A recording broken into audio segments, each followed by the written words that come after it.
Welcome to this presentation in which I'm going to talk about the conflicting, confusing relationships that many ex-boarders have with their mothers and how this can impact them later on as adults. So the title of this is Love or Abandonment, Navigating the Confusing Wounds of Separation Between Ex-boarders and Their Mothers. So firstly, I'll just share a little bit about my own story, which is that I went to boarding school when I was 11, a co-ed boarding school. And it was really in my, it was my early 20s, first of all, when I had counselling for an eating disorder. And I remember the counsellor asking me about my relationship with my mum and me saying, there's nothing to look at here. My mum is wonderful. I was really defensive of her at that time. And then it was later on towards the end of my 20s, really when I'd had my first daughter, that I really started to really acknowledge some of the anger that I had towards my mum. And I think a lot of it came from her showing a lot of attention to my daughter. And it kind of triggered me thinking, okay, well, you're giving all this love to your granddaughter, but what about me?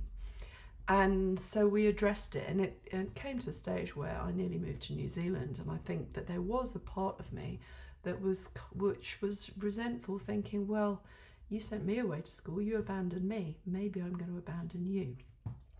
And I often see this with adults when they really start looking at this, they can hold on this resentment towards their parents.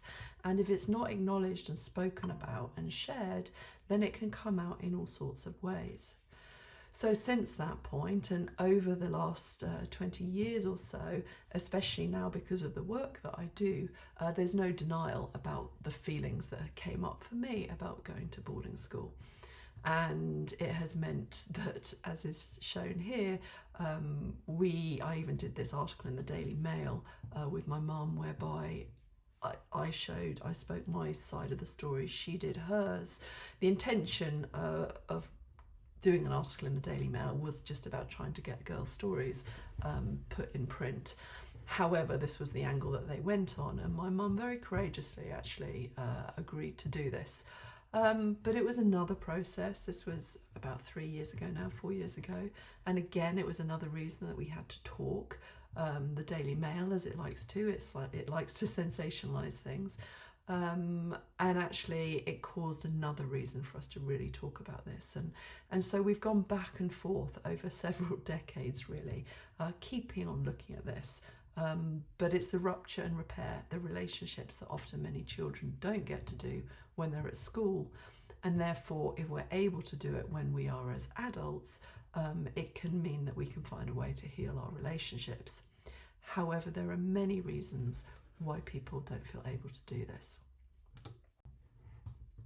So these are the core wounds that I see that happen as a result of a child going away to boarding school.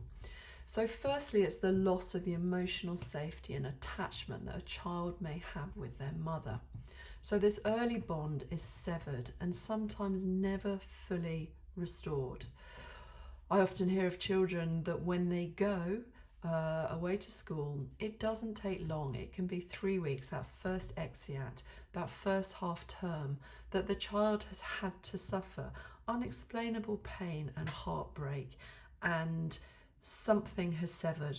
And so they return home at half term, and the mother may be coming towards them, but the child has already shut them out and distanced themselves from them. It's too painful. Are they going to go back for a weekend and open themselves up again to their mother, knowing that they've got to close it again? So really that early rupture creates this distancing, which can be there for the rest of their life. Another wound is the double bind, and this is something that Nick Duffel talks about. So what happens is the child may interpret abandonment as meaning that they are unlovable, and that might be an easier one for them to make sense of, rather than confront the reality that their mother allowed this to happen. So what happens is there's an internal paradox where the child is forced to suppress their feelings of loss, hurt and confusion, because acknowledging them would mean confronting the painful reality that their mother, who's supposed to nurture and protect them, allowed this separation to happen. And if they do confront that, they may have to express it to their mother. However, what happens for children at school is that their feelings are silenced. So they learn to suppress their natural anger and their sadness, which again creates the emotional distance. I often hear of children who speak about having their letters censored when they go home, that there's only one payphone surrounded by 50 children. So they can't really express their feelings to their mother.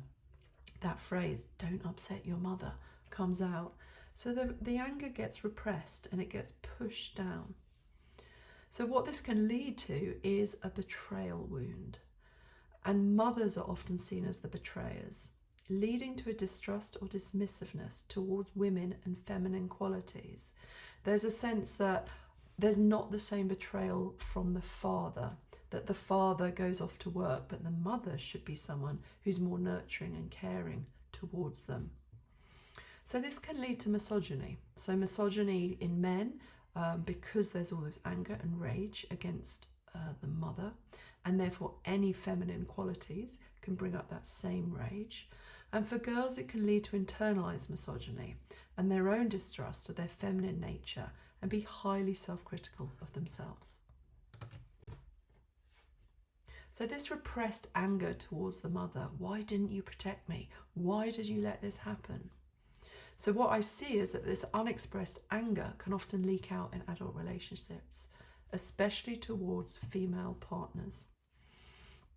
Escaping the mother wound.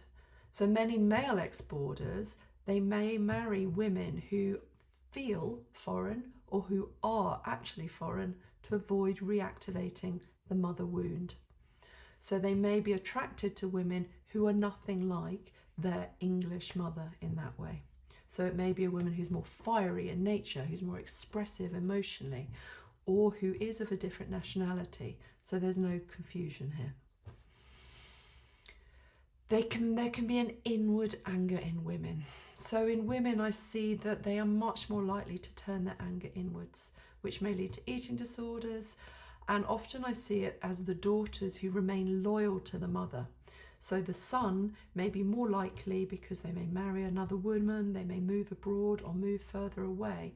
But what I often see is it's the daughter who carries that loyalty, who may often think, oh, what's wrong with me? Why don't I have that close relationship with my mother like I see other people having, who feel duty bound to support her in her old age? What I often see is that motherhood can trigger grief. So when a woman becomes a mother herself, the feelings can resurface during pregnancy or parenting. And that anger, that rage, that disbelief that their own mother could have sent them away from them when they were the age that they see their own children. And one of the huge losses is that maternal blueprint. So for a girl growing up in boarding school, missing the closeness and guidance through adolescence that they really need from their mother. Unfortunately, many girls grow up in boarding schools with really negative role modelling, or literally just learning from each other about what it means to be a woman or how to go through puberty. And they really miss that closeness and that wisdom that they may have been able to get through their mother. And that's a period of life that can't be got back. So how can we find a way to repair this? Is it possible at all? So what I see as one of the first things to do is be able to get in touch with and express your anger, your grief, your loss. So this must be acknowledged and not dismissed. So for many children, and thus the adults that I work for, those feelings are buried so far deep down, a bit like I described when I first had counselling at 23. I was just like, what are you talking about? Of course I don't feel anger. I don't know what you mean. And it took a while and safety and kind of lots of therapy, I guess, for me to be able to feel safe enough to get in touch. And I was so disconnected from my body that I didn't even know what anger felt like. So one of the first steps is getting in touch with your emotions and then being able to express it. And it might not be that you need to express it to your mother, but actually about being part of a group, having therapy yourself, writing a letter. But it's really important for it to be acknowledged and then to be witnessed and then to be heard. As part of my group, a part of my course, we do a module where we look at this, and I give people the opportunity to write out that letter to their mother and then to read it aloud to the group. If they want to send it or speak to their mother, they may do that.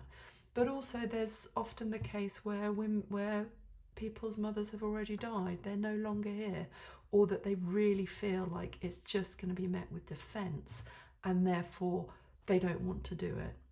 However, by speaking it aloud and being heard and validated and met with empathy and compassion from others, it can really help on this path to healing.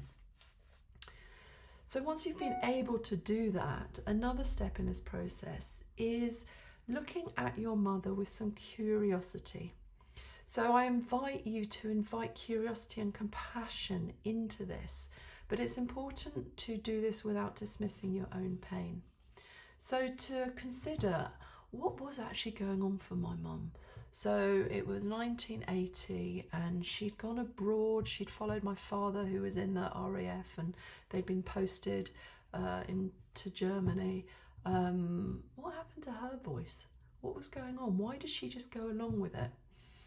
You can ask her, but also there's an element of kind of put some historical and cultural context on this. So many women, it's hard enough now. I find it incredibly hard to still use my voice. And it's really hard when we go back the decades. You know, women weren't respected. Their needs, their voices, their beliefs, they weren't acknowledged. That often she may have been financially dependent on her husband. There was an obedience to husband and social norms. And also, if your own mother had been to boarding school, then she would be repeating her own boarding school trauma.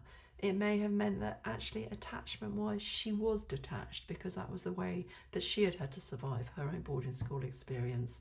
So unfortunately she wasn't able to connect with you in the way that you would have needed and wanted. So what's really important with this is why I say invite curiosity and compassion without dismissing your own pain. Because it's important not to do one without the other. That often for many ex-boarders, they never look at their own, or they never connect with their own feelings of anger and rage about it. And I know that I couldn't have got to that place of actually looking at what might have influenced my own mother's choices if I hadn't been able to actually express my own feelings about it as well. So also it's really important that sometimes repair can happen between the child and mother, and sometimes it really can't. Sometimes, you know, people feel like their mother may have reached an age where she's not going to be able to hear this. She may have dementia, that you really don't want to do anything that's going to rock the boat. And that's really understandable. And that's where it's important to think, okay, well, we can sometimes do this repair with ourselves. And that's where I invite you to journal, to write out, you know, to go through this process yourselves. And if you're able to read this out to a friend, or to be part of one of these groups and do something like that.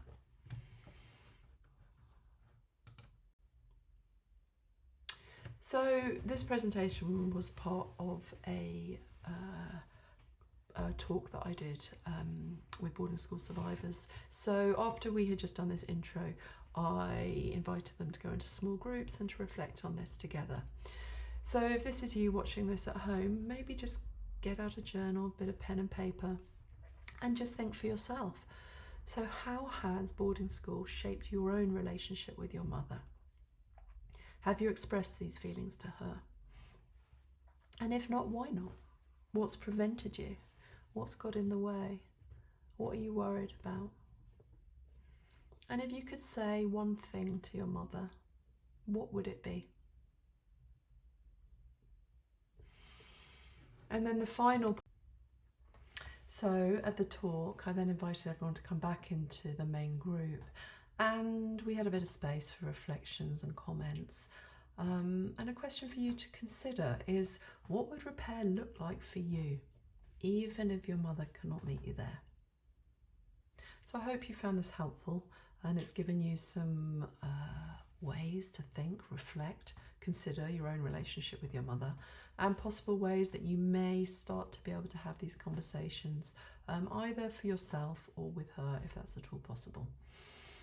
It may even be worth sharing this with your mother. Maybe that could be helpful. Sometimes it's easier to hear from someone else than it is to hear it from yourself. So if you want any further information, then I work as a therapist, and you can find out everything that I offer and everything I do at my website, theboardingschooltherapist.com. And I offer group online programs and courses for those who went to boarding school. So you'll be able to find out the details of those on my website. Thank you. Take care.